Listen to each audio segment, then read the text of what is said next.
Hi, welcome to Danny After Dark. If you're new here, make sure to like and subscribe so you don't miss a notification or a new episode. Tonight, I'll be featuring the case of the murder of Chynna Deese and Lucas Fowler. This was a recommendation by a friend of the show, Andrew Bryant. So thank you, Andrew, for the suggestion. Now, let's go ahead and find out more. Let's go ahead and dive on in. Chynna Noel Deese was born on January 25th, 1995. She was from Charlotte, North Carolina. Her parents were Sheila and Dwayne, and she was the youngest of 4 children. She was described as the wildflower of the bunch. As a senior in high school, every day after school, Chynna would visit the local nursing home and paint the elderly ladies' fingernails for them. Each winter, she volunteered at Operation Christmas Child, drawing smiley faces on each of the shoeboxes. After Chynna graduated from Myers Park High School, she became an avid traveler. Within 6 years, she visited 13 different countries. She would mostly pay her way by working in hostels and for nonprofits. Lucas Fowler was born on September 30th, 1995. He was from Port Macquarie, New South Wales, Australia. Lucas was also the youngest of 4 children. He was also the son of a senior detective with the New South Wales Police Force. Lucas grew up loving anything having to do with adventure. He loved the outdoors, riding dirt bikes, and going camping. He had a passion for travel, and that led him on a 2-year backpacking trip around the world. In 2017, Chynna and Lucas met while they were each in Croatia.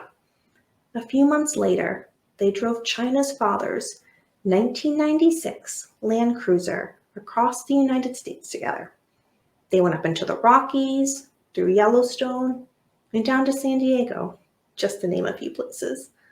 They then crossed the border to explore Mexico and Central America together.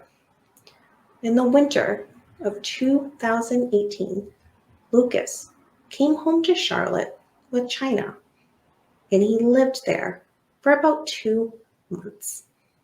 But by January 2019, Lucas had exhausted his 90 days in the United States.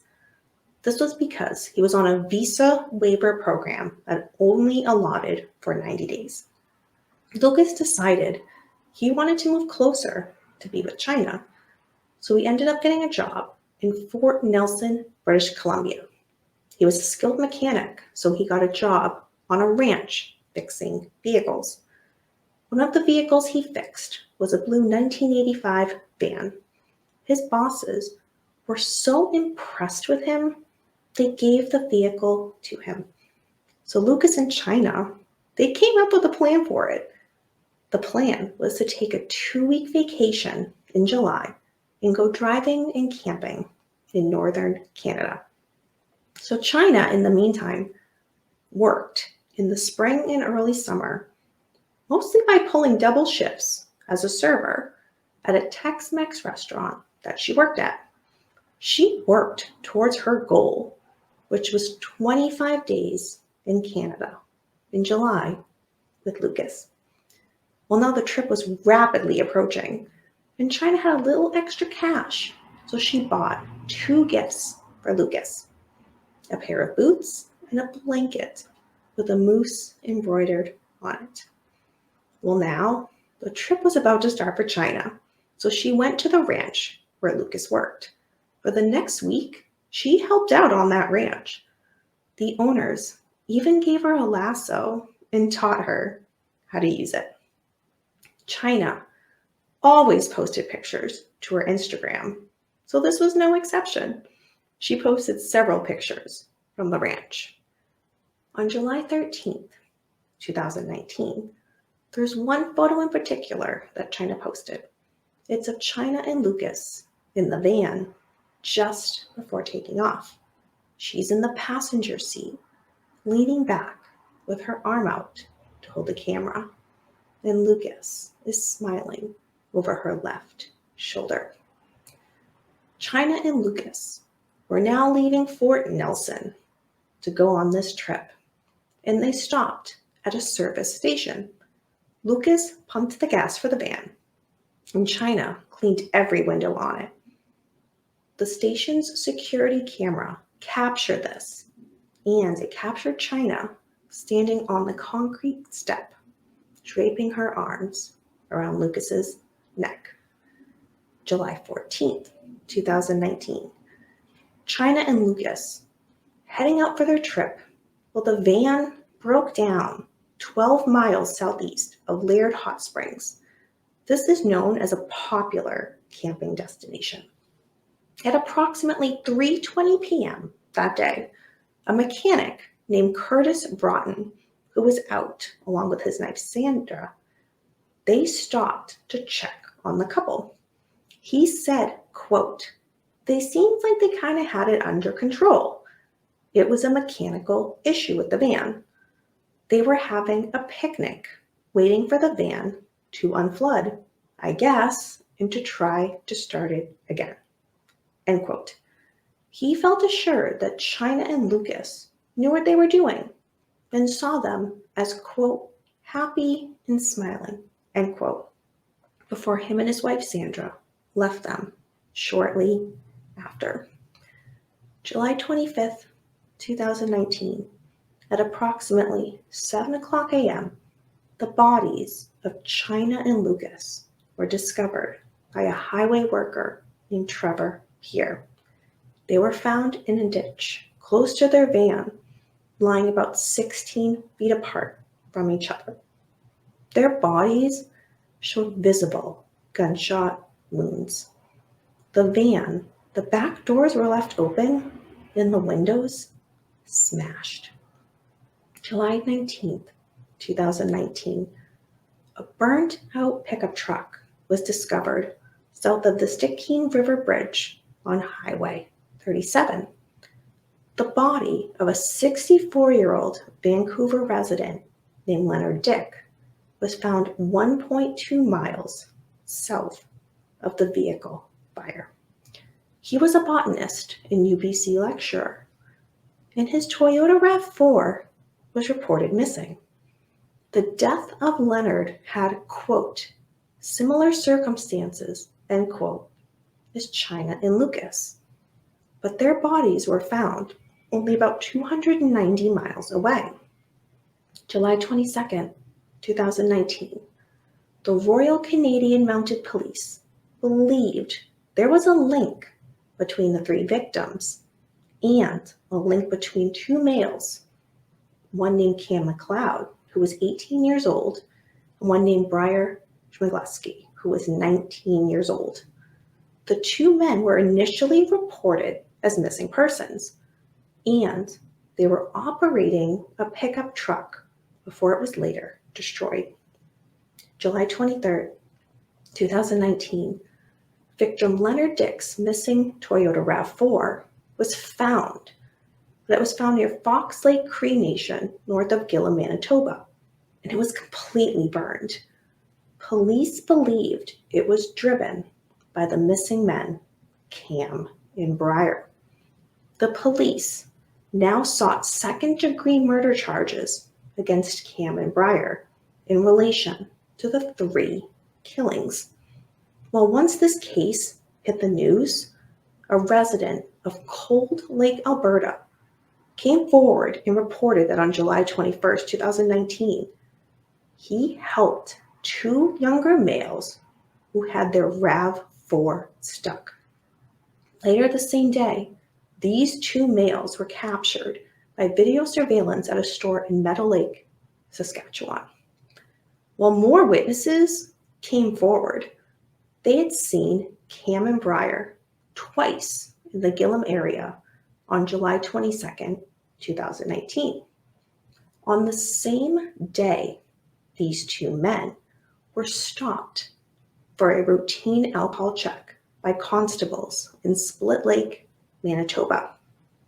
July 24th, 2019, the police deployed the emergency response team, a crisis negotiation team, air services, and canine units to Gillam and its surrounding areas to look for the two men.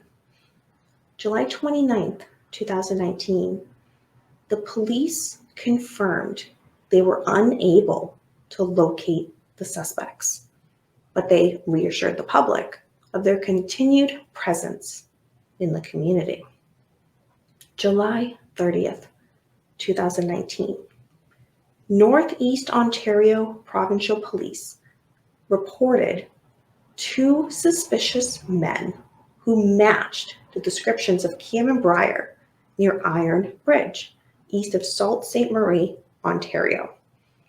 July 31st, 2019, Manitoba Police had announced it was now, quote, scaling back, end quote, their search operation as they were unable to locate the suspects despite inspecting over 11,000 square kilometers, and they searched more than 500 homes in Gillam, York Landing, and the surrounding areas. August 2nd, 2019, a breakthrough came when a Gillam-based tour guide named Clint Sawchuk reported to police that he saw a blue sleeping bag at the edge of the Nelson River.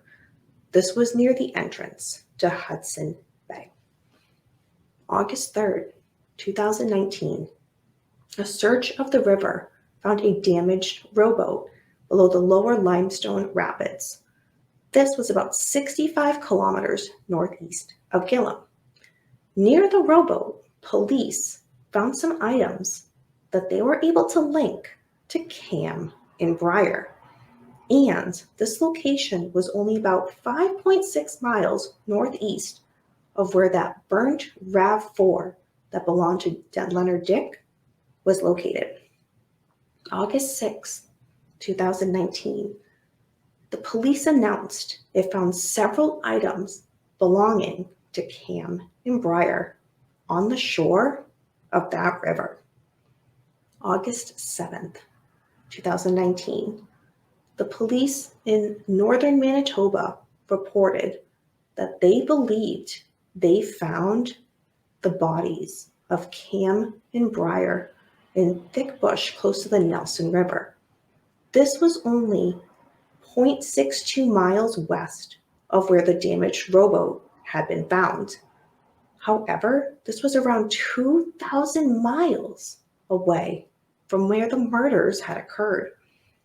August 12th, 2019, an autopsy confirmed that the two bodies found were identified as Cam McLeod and Briar Schmigleski.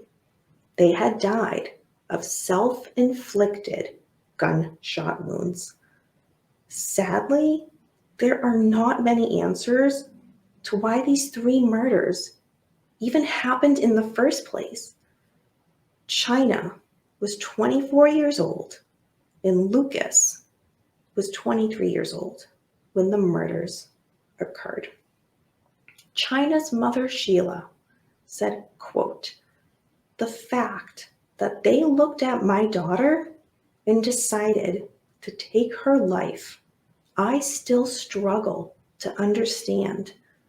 Chynna and Lucas were two beautiful people who should still be here," end quote. Stephen Fowler, who was Lucas's father, told journalists that despite his years as a police officer, nothing could have prepared him or his family for the weight of this tragedy. Chynna's family said, quote, "She was the glue of this big modern family," end quote. Chynna was described as someone who made friends fast. She was one of those people who would make lasting connections within only minutes. Chynna was actually just that spectacular, was one quote that a friend said. In closing this episode, Andrew Bryant remembers this of his friend, Chynna Deese. Quote, Chynna was a person that would make you say, I wish there was more people like her. She radiated positive, bright energy wherever she went. She was always cheerful, outgoing, and had a clever sense of humor. In her tragic end, she is forever young, forever in love with Lucas, and forever in all of the hearts of her family and everyone that knew her.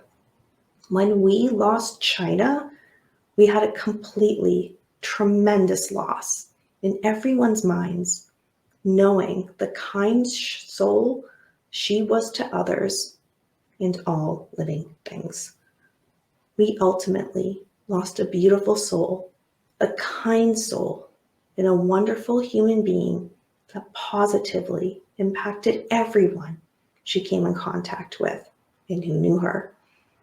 Anybody that knew her knows that the world is not the same without her. End quote. And that is the case of the murder of Chynna Deese and Lucas Fowler. Thank you for sticking around for another episode of Danny After Dark. And a big thank you to Andrew Bryant for the suggestion for this episode of such a personal case. Do you have any questions about the case? Leave it down below. Let's be interactive. Do you have a recommendation for a show that you'd like me to cover? Well, leave it down below, and you may see it featured in an upcoming episode. Until next time, remember, we don't live in darkness. Darkness lives in us.